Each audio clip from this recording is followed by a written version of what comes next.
taking all these personal shots. You're bringing up social reform in a collective bargaining agreement. We're seeing your ridiculous inflatable rats and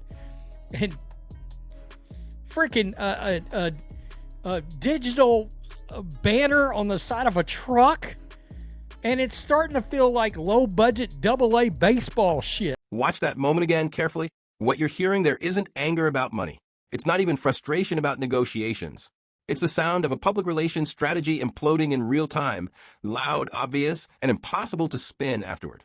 Because right now, the WNBA Players Association is running headfirst into a brutal reality about leverage. You either have it or you don't. And everything happening right now suggests they don't. Leverage isn't about who shouts the loudest.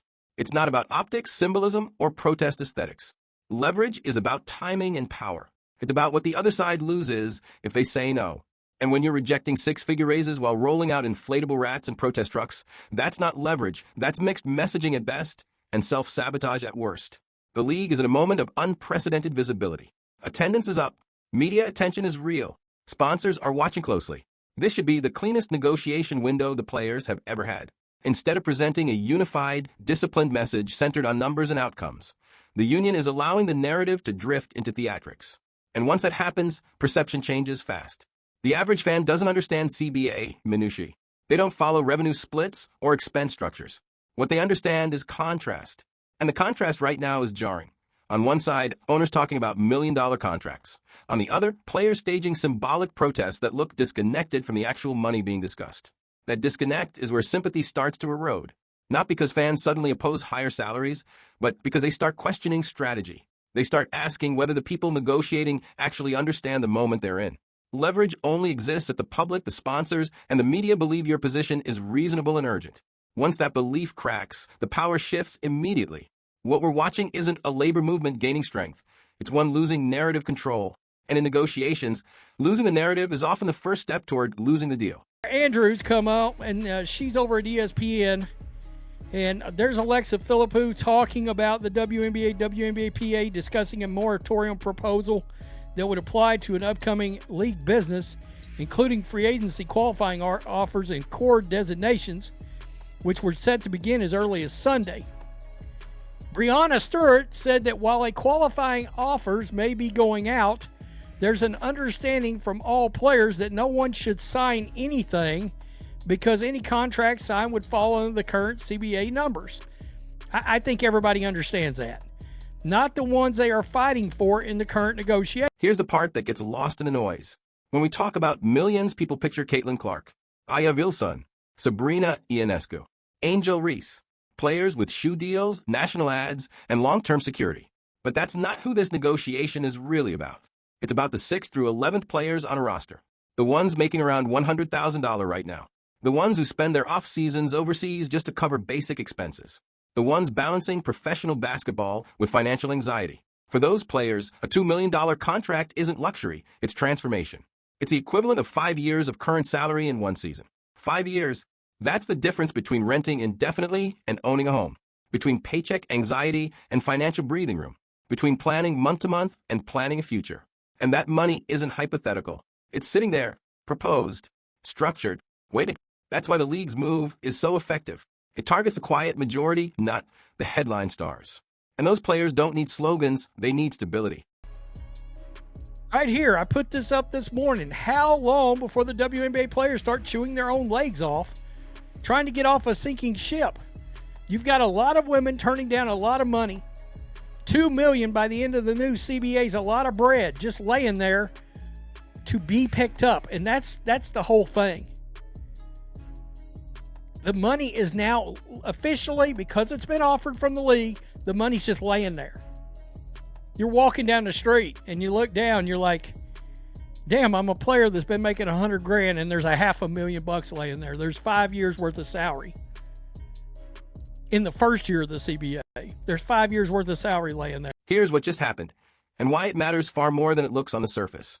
On Sunday, the WNBA began sending out qualifying offers to free agents. Under normal circumstances, that's routine. Paperwork, standard operating procedure. But these are not normal circumstances, and that's exactly why this move caught the union off guard. The league and the Players Association are in the middle of intense CBA negotiations. Everyone knows the current salary structure is outdated. Nobody wants contracts tied to it. The minimum salary under the current framework is roughly $250,000. Under the league's proposal, that number climbs toward $1.2 million by the end of the new CBA. That's not an incremental raise. That's a fundamental rewrite of the league's economic model. So why send qualifying offers now knowing players won't sign? Because this wasn't about signatures. It was about psychology. The league made a chess move. By sending out offers, they forced players to confront real numbers, not abstract percentages, not future promises, actual dollar figures tied to real contracts. Money that exists, money that could change lives, money that contrasts sharply with protest imagery and rhetoric. This move reframes the conversation. Instead of players versus owners, it becomes money on the table versus delayed outcomes. And once that frame sets in, pressure shifts internally, not from fans, from players themselves. The union didn't expect this approach because they were focused on leverage through collective action. The league responded with leverage through clarity.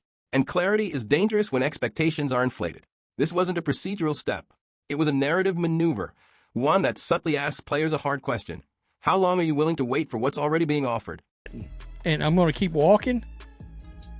The difference between going from your, $2,500 a month apartment to buying yourself a home, that's the difference.